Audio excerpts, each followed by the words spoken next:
All right, everyone, welcome back to Live Now from Fox. I'm your host, Mike Page. Always great to be with you as we continue to roll on. Next up, I want to take you out to Phoenix, Arizona. Live look right now at Phoenix for this next update to a story. It was a road rage incident that took place between two motorcyclists, and then instant karma happened as well. We want to bring in Steve Nielsen joining us with Fox 10 Phoenix with the latest updates. And Steve, this is just a wild story. It really is. How this all came together, I'll tell you this. Police were not expecting this scene when they first showed up to it. I'll get to that in a second. But there's a violent video out there that shows all of the details, the shots being fired from one motorcyclist to the other, and then that motorcyclist being hit by another vehicle that arrived at the scene. Still a lot of questions out there on what actually was the cause of all of this. Police would love to have some more information about that video, though. First, right now, they're trying to find out if it's authentic. In the world of AI out there right now, that's one of those things you have to be able to consider. But second, they want to know who shot that video that's been circulating online, because they need to speak with that witness. Mobile command and flashing lights under the 17 overpass at 7th Ave Friday night. The scene was very different than the crash officers thought they were responding to. Very confusing scene. Detectives worked for multiple hours trying to piece out what happened. It's tragic. It's a tragic incident. Very concerning for our community as well. Sergeant Jen Zach now says Scott Kikis and Job Martinez were both on motorcycles and got into some dispute when Martinez shot and killed Kikis.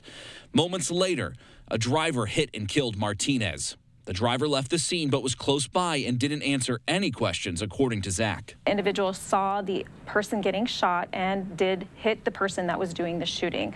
As for how that all ties into this whole scene, whether he was a third party unknown, we're still working on any details for that. Zach says they're investigating online claims about possible connections to motorcycle gangs. We are hearing a lot of those rumors. We are getting that information. People are calling in tips about it, and all of that information is something that we are looking into. Our detectives are working diligently. I just spoke with one of them this morning. They're working hard on trying to figure out exactly everyone that's involved. Kikis was a father and husband. His wife didn't want to speak yet about her husband. Local businesses say police have obtained some surveillance video.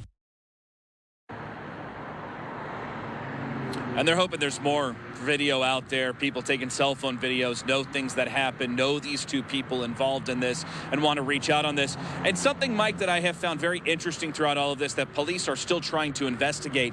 The driver of the vehicle that hit the motorcyclist who was firing the gun, still unclear there if that person knew the motorcyclist in any way or if they just happened to be there at the same exact time. So there's a lot of sort of confusion, a lot of pieces to be put together here. You can imagine it's quite an investigation going on behind the scene. Oh, yeah, totally, Steve. And yeah, and according to your report there, it seems like that driver just was not talking to police and answering the questions like you would maybe have wanted right after a huge accident like that. Well, you can imagine police would want answers to know exactly what's going on in a situation. They said, too, the specifics here, the driver did not stop at the scene, but instead stopped nearby to the scene, but not far away. So trying to get a little bit more information on what that means. And then also they said when they were able to track down the driver, they didn't answer a single question that they had. They stayed tight-lipped during all of that.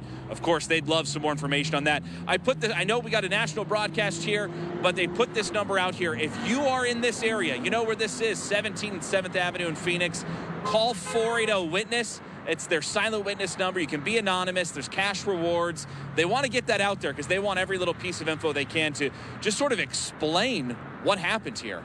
Yeah, no doubt about that. No, so many people are going to be wanting to get updates to the story. Hopefully the police will be able to track down those leads. Steve Nielsen, thanks so much for giving us the updates on this big story out of Phoenix.